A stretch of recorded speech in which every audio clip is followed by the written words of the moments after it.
Ngayong araw mga kuys, magluluto naman tayo ng sobrang basic at sobrang dali na crispy ulo na part 2. Kasi yung unang ginawa natin dito mga kuys, medyo nasira talaga yung ginawa natin kasi talagang di pa natin alam yung kung talagang diskarte. Kaya ito, tatry tayo ulit mga kuys. Try lang tayo ng try kuys hanggang talagang makuha natin yung gusto natin gawin dito sa crispy ulo na to.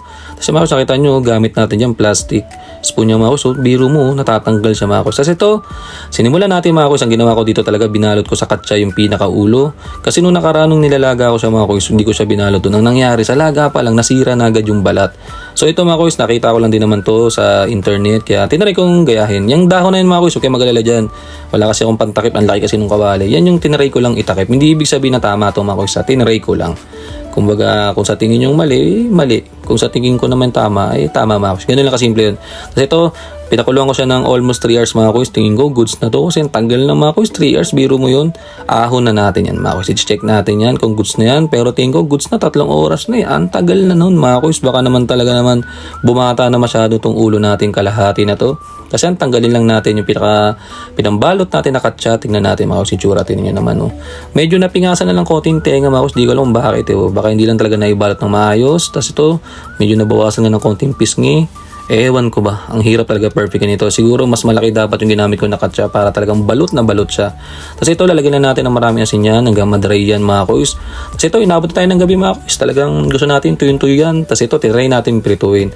Noong nakaraan, nagprito tayo ng crispy ulo. Ang una kong nilagay mga kuys, yung balat, yung side na may balat, yung mukha. Kaya nangyari din mga kuys, tumikit din yun. Kaya ito, ang ginawa natin dito, mas inuna natin ilagay yung kalahati o yung may buto.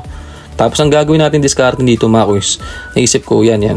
Paliguan muna natin siya ng ganyan mga kuys para mas mag-dry. Kasi ang naisip ko dito, pagka medyo naluto-luto tong ibabaw na to at pag binaliktad ko to, matik to tingin ko hindi na to didikit mga kuys.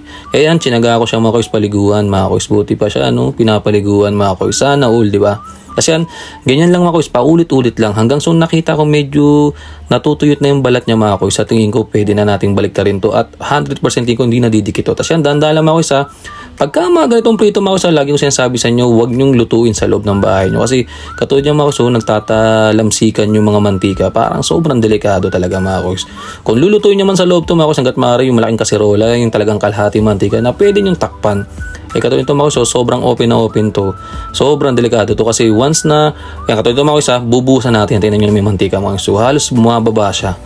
Baka dumiretso sa kalan nyo, masunog talaga yung bahay nako naman mga kuys. Tingnan nyo mga kuys, ito yung apoy, di ba?